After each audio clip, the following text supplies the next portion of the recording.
Hit the record button. Recording.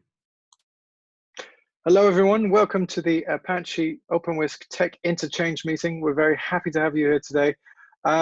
Let's go through some of the updates, some of the things that have been going around the community. First off, before we go into that, is there anybody new on the call that would like to introduce themselves? We'd love to get to know you.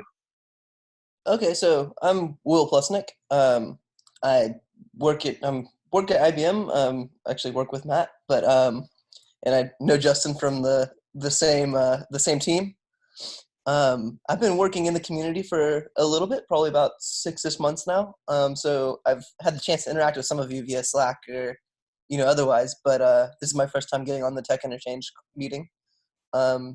So I'm really excited to continue to work on OpenWhisk.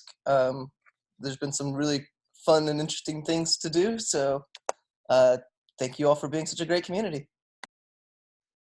Thank you. Thank you for being here, Will. And also, Will, you're going to be presenting one of the first updates today. So I'm very happy to not just get to meet you, but also get to find out some of the stuff that you're working on. Of course, I knew you before, but the community gets to meet you. That's pretty good too.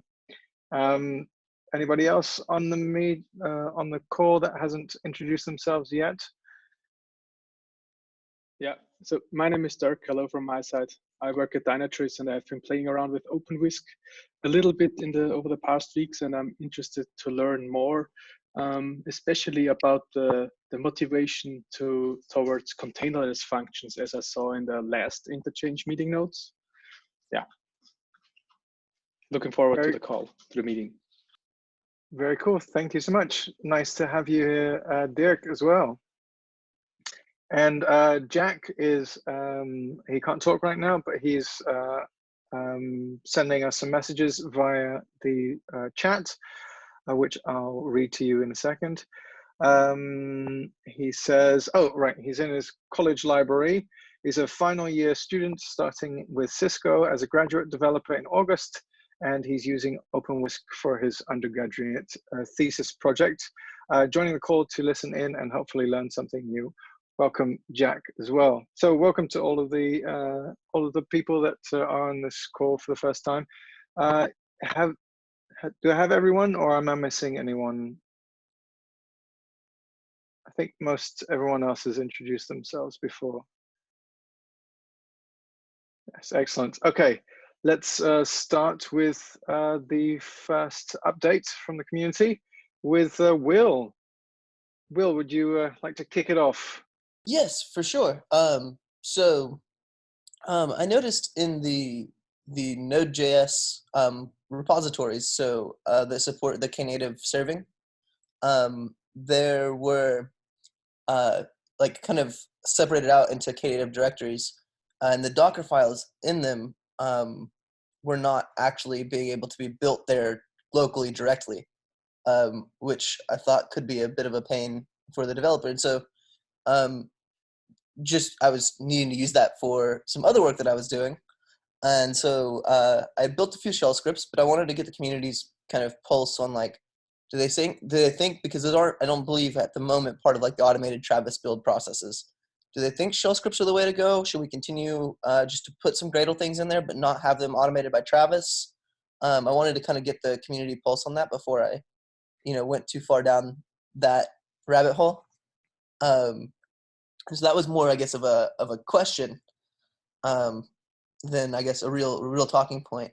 But also, kind of the work that I'm doing around that is a little bit more of a talking point. So I have been working with Alessio and Alessandro and Michele to basically standardize some basic tests that ensure that the contract that we have for Knative serving is supported across any runtimes that decide to support Knative serving.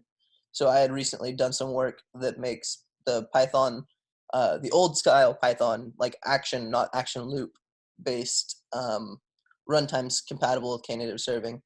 And so one of the things, can I share my screen on this, or is it? Yes, please do. Let me stop sharing. Sure.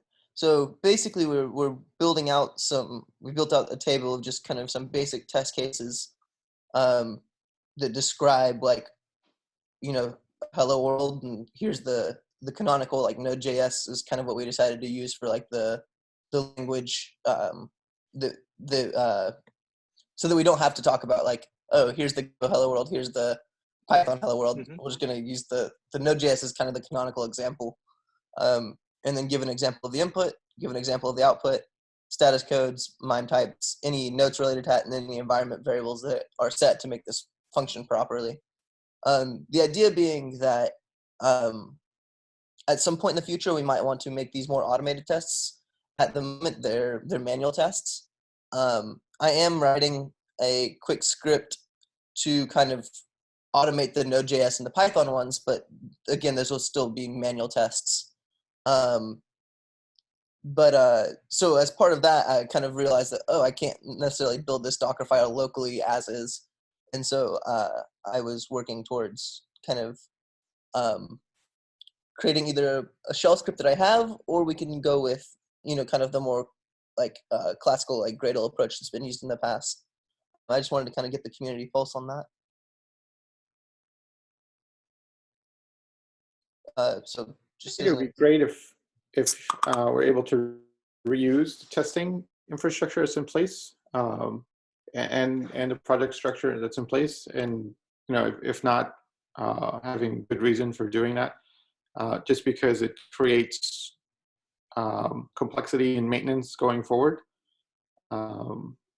So I don't know the extent to which you have to build bash scripts or come up with a new testing infrastructure, but I'd be curious if what we have in place now would satisfy what you need to do, and if not, what is the best path forward for doing that. But it would make sense to have the tests automated, run in Travis or using GitHub Actions, so that this code doesn't rot.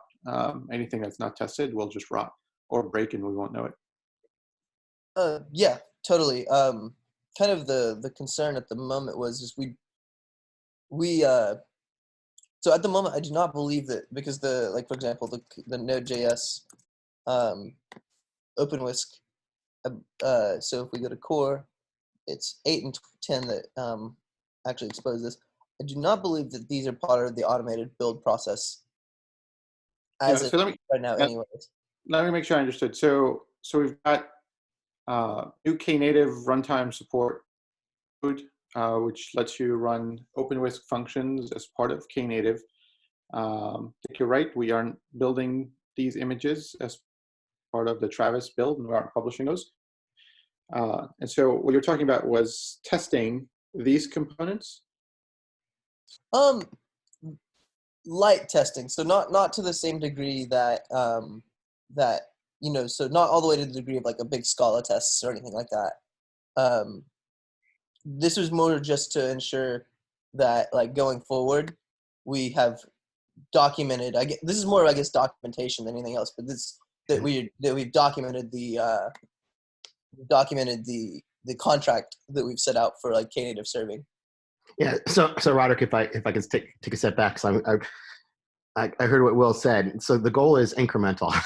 First is to standardize documentation and centralize it, and that we have agreement on, and Will's doing that. And we want to document a list of test cases, what they're trying to test, and their inputs and expected outputs. And I think that we've been meeting and made sure that we're in agreement across what those are. And so I think that then we're just exploring now what it would take to automate those things, but haven't committed to that yet, basically. Yeah. So Matt, I'm struggling to understand why you need to innovate here. Like why can't you just use the existing testing frameworks? Just from a maintenance overhead, I don't need a whole nother way of testing things. We're not trying to add a new framework. We're not proposing a new framework. I think this is something Will found yesterday, and I think that I told him if he wanted to talk about it on the call today, he could. But I don't want to introduce a new testing framework. I don't think Will is planning on do that. No. Yeah. I just think he was trying to say that he was trying to build. All he was trying to say in a long-winded way, I believe, was that he was trying to build Docker images locally, and he found the directory structure imposing from people who use Docker every day. And so I think this is kind of like there are two things he was trying to accomplish, and they got conflated, I believe. I guess what we're missing is sort of the context. So, I mean, one narrow, I guess, I think both Dave and I are just trying to understand so we can help. Right. So there's these Knative Docker files which are building Docker images, which I believe allow you to run an OpenWhisk function within a Knative implementation. And I thought I had understood what Will wanted to do as documenting what's there and then adding tests so that the work for supporting OpenWhisk functions as Knative served functions doesn't rot. Did I understand that right? Or yeah, well, I think I think that's correct. It's basically 99% of it's just documentation. And Yes. like I said, it's just in terms of tests, I think he's overloaded the word test. He just means the JSON input files used supported by the documentation. So if you want to run your own tests using the JSON input files, using something like Postman or something like that, you have those things available. Yeah, so I overloaded. They're not embedded into a Scala file necessarily. That's all. That's yeah. Sorry, my long-winded explanation was maybe not as clear as it should have been. But yeah, what Matt said was basically correct. Okay. So 99% of what I'm doing is documentation, not proposing a new testing framework or anything that's kind of more long-standing than just kind of documenting what we have so that any future implementers kind of understand the contract better without having to go into the code. Yes, I mean, looking at, this repo has many contributors and committers. I think to best path forward, if we want this to be community maintained and grow around it, would be to align with, what's there, or to systematically change what's there. And it sounds like you don't want to do the latter. So if you were to, I think documentation is easy. You just add, README files and markdowns. Adding tests, my preference would be, can we use existing tests that are there and adapt them to run against the Knative containers as opposed to the OpenWhisk containers, if you want to make that distinction. That would make it easier to run them as part of existing test suites.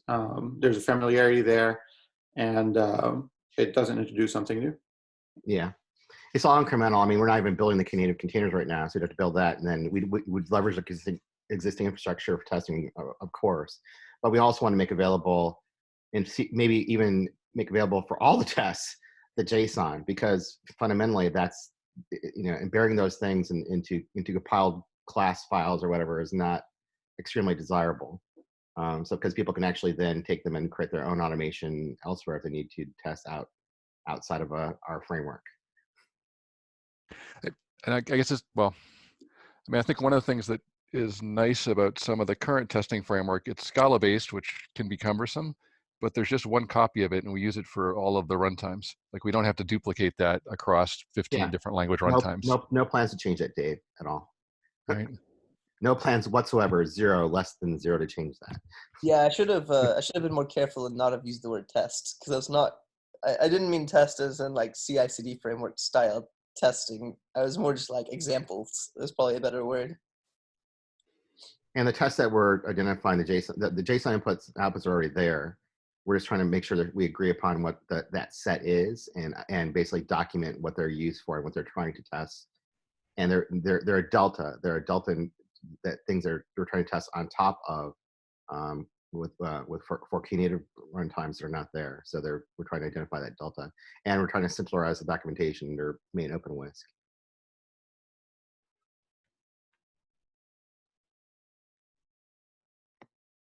So the documentation in, you said main OpenWhisk, isn't that orthogonal to? Well, it's where we can centralize it elsewhere. I mean, if you want to, but that's what we agree with Mikale, is that we want to have the same set of tests documented centrally. So we're not doing it. Everyone's doing it in their own repos now. So there is a actions specification, or Yep. As we got to a specification in OpenWhisk under docs, right? I think that's Yep. the actions. Right. So if it's along those lines, then maybe that's the place to do it. That was the plan. Yeah, Yep. exactly. It's And then we going. want, Yeah, the plan is it's going into the docs / actions new Right. README. There's the confusion, though, is that, how is this being positioned in the larger goal? Because this is one implementation for Node.js. So is the goal, and then is there a plan to then commit to supporting this for all the runtimes? yeah, that we also work with Mikale and team. So yeah, and we had to get all the runtimes able to support Knative builds. Now that should be the case now.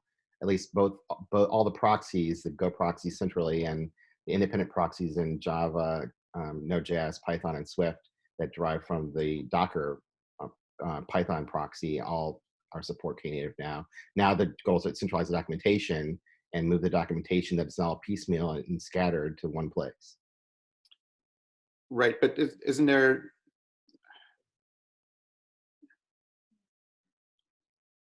I'm not sure. Okay, there's a couple of things that I'm not sure about, or that I don't understand. And maybe a way of sort of clarifying this is to test the OpenWhisk enhancement proposal model that Dominic shared, I think a couple of meetings ago, and has now been formalized in the repo. Because it doesn't sound like this is just a one-off, write some docs and be done. But I think there's some path here to doing more work, which involves runtimes and runtime contracts. So maybe the first step to doing that documentation is to put it as part of a OpenWhisk enhancement proposal, following the guidelines that that Dominic has put in place. And so we're just, yeah. So okay, yeah, I know about the proposal, but to be clear, this, we already have a contract that we've established in Mikale, and we have followed it, that we proposed last year, back last, I don't know, July, August, or even earlier, that we coded to, that everyone seemed to agree at that time with. So all of the runtimes have a uniform contract for Knative. That's what I'm getting at. We're just trying to document it now. so I can take any one of our OpenWhisk runtimes and then build it for Knative and serve it from Knative today. I don't believe this. 98% of the way there. Yeah, If Mikale is true about what he's done for the Go proxy, and he's been talking to us the last few weeks, and if changes are going to go in to build the Swift and the Python runtimes, then that will be the case. And then we're actually going to prove that out 100% and automate that through what we've been talking about through Tecton pipelines. So we're actually going to try and prove that we can build all of our software Knative and run it on Knative through Tecton. right. What I'm having trouble reconciling is, how does that fit into OpenWhisk itself? Right. This is in support of Knative, and doesn't it then create confusion from the OpenWhisk project, because none of those runtimes you can actually use with OpenWhisk itself. Well, I thought we were going the direction of the proposals from a couple months ago, maybe back in January, or even earlier, where we're talking about supporting other domain target execution environments. Right, and so to do that, we need a proposal for how to get there, right? I think the presentation was, it was an idea. I presented another idea yesterday, not last year, last call, related to containerless functions, but there has to be a path for how you're going to integrate that with OpenWhisk. I think it's okay to have the runtimes and the container images, but to actually be able to use them and be able to integrate with OpenWhisk, I'm just saying, we're creating an appendage if there's no coherent plan for how to actually incorporate that into the project. Just having the runtimes and documenting that, I think, doesn't serve OpenWhisk. It might serve Knative, and that's okay. But I think we have to be clear about what is the context and what is the goal that we're trying to work towards. And I'm missing that. I don't know, maybe I'm Well, then maybe we don't want to put the documentation. I mean, I thought we were in support of this because of last year we agreed Knative, so that support was good. No one stopped us until now. So, and everyone seemed to be on a path where we need to support other execution domains. And so we didn't, we built the car. So you said there's no roads, but I thought other people were working to build the roads. If it's confusing people, then we can solve that through how we place and coach the documentation. Let me just restate my concern or my confusion. We have containers which can be served with Knative Yes. that run OpenWhisk functions. That by itself is great. From an OpenWhisk perspective, those containers are unusable today. And so Understood. is there a plan, and who's leading that plan of actually integrating that into OpenWhisk, if it makes sense to do that? And if not, should the documentation for how to support OpenWhisk functions with Knative actually be part of OpenWhisk? And if so, where? I think we're in agreement, but I'm asking who as well, because I thought that people from Adobe and elsewhere were all gung-ho trying to create this domain router thing that would be able to route to different cluster types. Right, but there's no formal Is that dead? Is that off the table, or does that have to be rebooted? We know, and like I said, I just said 2 minutes ago, I said if we need to coach the documentation and not put it in main OpenWhisk or put it elsewhere or put caveats around it, let's do that. Well, that's why I'm suggesting the proposal for an OpenWhisk enhancement, because just the Knative runtimes by itself is not enough. We need a plan for actually being able to do the rest. And there's no formal documentation or commitment, as far as I know, to actually do that. Well, I'm not. I mean, I didn't propose any of the execution domain router stuff. So who's going to propose that? I don't plan to do that. I don't have the team to do that. I understand, but part of the proposal is building the community consensus and the commitment and seeing who's actually interested in building that. And that could be the proposal maybe to build a general framework that supports containerless functions, et cetera. But what I'm saying is just having the Knative documentation, documenting that format, we can document that anywhere, but by itself isn't going to serve anything more generally useful. I mean, maybe we can take this discussion to the dev list. Yeah, I mean, I don't disagree with any of that. So, but it's functionality. It's been there for a year, or not quite a year, but maybe 7, 8 months. But So functionality, document it. Okay. All we're trying to do is document it, Roderick. That's all. We're just trying to document it. I understand. You can document it anywhere you want. I don't understand putting that documentation in main OpenWhisk. I'm saying is confusing because that functionality is not usable by just tell us where, so we'll put it in OS OpenWhisk tests, or just tell us where to put it. Tell us the disclaimers to put on top of it, and we'll put them on top. I don't care. I mean, the place we've used as a playground is a DevTools repo. That's one place to document it. The other, since this is related to the action runtime specification for the action loop proxy, and that's where you're trying to normalize all this, that could be a README file there. No, that's a problem. That's what we just, as we talked to Mikle, the problem is that's not the only proxy now. That's the problem is we have 3 different proxies or 4 different proxies right now. Okay, then maybe the best thing to do is start by writing the documentation, irrespective of where it actually will eventually be, just so that we actually see what we're debating. It's not clear to me what we're talking about in terms of the documentation. So does the document actually exist? Can we read it? And then the content maybe can help us dictate where it should belong in the project. And that's what I thought Will was presenting in his documentation, because he reviewed what he had in place last week with Mikle and team. Okay, then Will, I apologize. I didn't actually get a sense of what you were presenting. I saw some test code, but I didn't get to see the form of it. What I would suggest is to share the document on the dev list with the stated goal of trying to find a place for this document, and it might be a living document, and then we can discuss that on the dev list a little bit more precisely. Yeah, for sure. I can share that document. And again, it's essentially just a table outlining like, we just use Node.js as the canonical example, but like, it should have a hello world. Here's the input. Here's what it expects as the output. Both in like status code as well as any kind of like environment variable you set to do so. But I'll discuss that. We can table this for now, and I'll discuss that in the interest of time, and I'll discuss that more thoroughly on the dev list. I will say, as part of this, I haven't been to the calls in like weeks or months, and I have just about no context on what was discussed. So it would be... Dominic, can you go on mute? Or Matt? Or maybe not.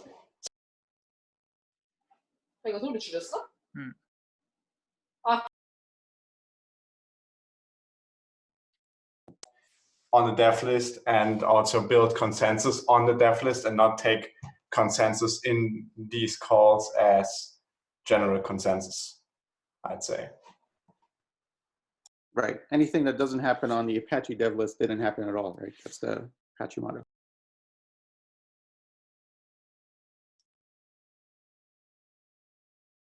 I think that is the case, and but thank you, Will, for sharing that, and it's a nice little discussion that will continue on the dev list. We can dig into some of the work that you've done, have a better idea of what we're looking at. Thanks again for sharing, Will, and thank you for joining us. Roderick, would you like to present some of the pull requests that have been merged and released? Sure, I can do that quickly. So this is an update on the pull requests that I summarized at the last community call, things that were pending or we needed help with. Thanks for everybody who's helped. We've got a number of new features that have landed. There's an improved action loop proxy that's implemented in Go and is actually now standardized for all of the Python runtimes. Python 2, 3, and the AI one. We should probably deprecate or remove the old version of that runtime and stop maintaining it. I think the new proxy is faster in terms of performance, actually has more features, and Michele did a great job in sort of eliminating some of the peculiarities about the old proxy, and now the behavior in terms of log extraction is more normalized. And I like this idea of having one proxy for all runtimes. It's sort of simplified how we are doing the management. There are still some runtimes. I think Dave on DevList said there's about 50%, or somewhere has said that I think we're still too close to 50% of runtimes not using this proxy. But I think we should work towards that. There's new native TypeScript support. So just like you can take a node function and create an action from it and run it, now you can do the same with TypeScript. TypeScript does require compilation, but the action loop proxy has this decoupled mode where it'll compile and then it can run. So that's in place. That's in the Node.js repo today. The corresponding update to the OpenWhisk repo in terms of a new document that talks about how to create a TypeScript function hasn't been created. We haven't updated the runtime manifest either for it. I'd expect that to come soon. The PR from Naver contributors has landed for adding Elastic and a playbook to run Elastic and bring that up as part of OpenWhisk deployment. That's really neat. And there's also a PR for having web actions metrics dumped into Prometheus. That PR is merged.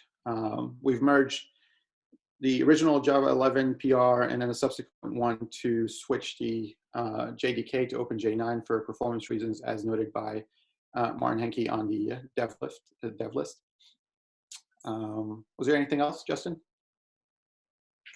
Okay, we still need help with at least 3 PRs. One on wait time annotations. This tells you where your action is spending its time waiting for sequence or composition. If somebody's interested or has bandwidth to look through that PR, much appreciated. Second one is an admin interface for modifying the runtime. So if you want to add stem cells to a particular runtime or add a runtime or remove a runtime, there's an admin interface in the controller and invoker to do that. That PR needs some reviews, I think. And there's a PR for encrypting the parameters and storing them in encrypted form in a database. That'd be useful to also get some eyeballs on. I've reviewed it, but I haven't looked at the last set of commits. I understand from comments on that pull request, it's already in production at Adobe I/O runtimes. But it's a nice feature and a contribution I think we should include in the project. Marcus has been on a tear with work on Scala 13 improvements. I don't know if Marcus, you're planning to talk about that or you have a plan on Justin? Oh, great. So I'll stop. That's all I had on the PRs.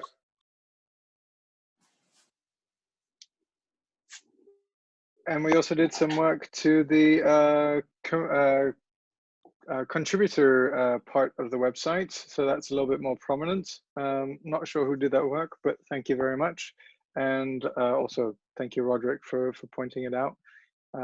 Shows off some of the companies that are committed to making Apache OpenWhisk a success, or have at least put some time and energy behind it. So we're very thankful to them, and very happy to proudly display them on the website.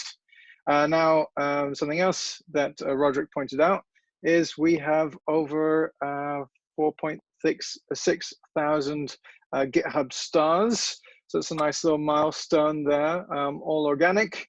I don't think anybody paid for this to happen. I'm kidding, of course. But yeah, so that's a nice a nice milestone. And then Marcus, would you like to share some of the Scala progress that Roderick alluded to a little bit earlier? Yeah, it's been my little pet project, and it become more than a pet. It's a beast right now. I think I counted in that issue I created one issue which encapsulates everything, which is 4741, and I link all the pull requests into that one, and we are at 26 pull requests right now, I think.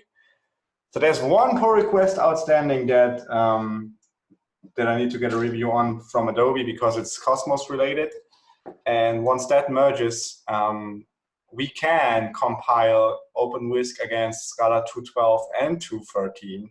So I plan to, after that's in, I plan to enable a double compilation mode where you can set an environment variable to compile against 2.13 and make CI do that so we don't regress against that goal. And then maybe ask the bigger guns, the bigger users like IBM, Adobe, Nimbella, to have a go with it, see how it works in a system, and then gradually move our dozens of repositories over to do 2.13 based stuff as well, and then eventually hit the switch and move over fully to 2.13, because there's only so much you can do to keep both of them working. Once we fully move over, we can start embracing stuff they added in 2.13, like the new improvements around futures and stuff like that. So it will be exciting once we can cut over. Thank you for sharing that, Marcus. We really appreciate it. It sounds like a lot of work went into doing that. So we're very happy for you to do that. Is there, before we go into the next meeting host, is there anything else anybody would like to share? Something that they're working on, something that they're excited about within OpenWhisk? Anything else?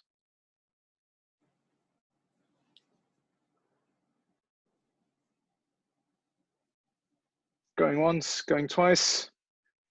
Okay, let's get into the meeting host. So my job today was the meeting host. It's not that hard of a job. And every 2 weeks, we have a tech interchange call where we share some of the updates. And every time we ask for a new, or not necessarily a new host, but a different person to host it. So if anyone's interested, thank you, Dominic. If anyone's interested to host, we'd be more than happy to have you.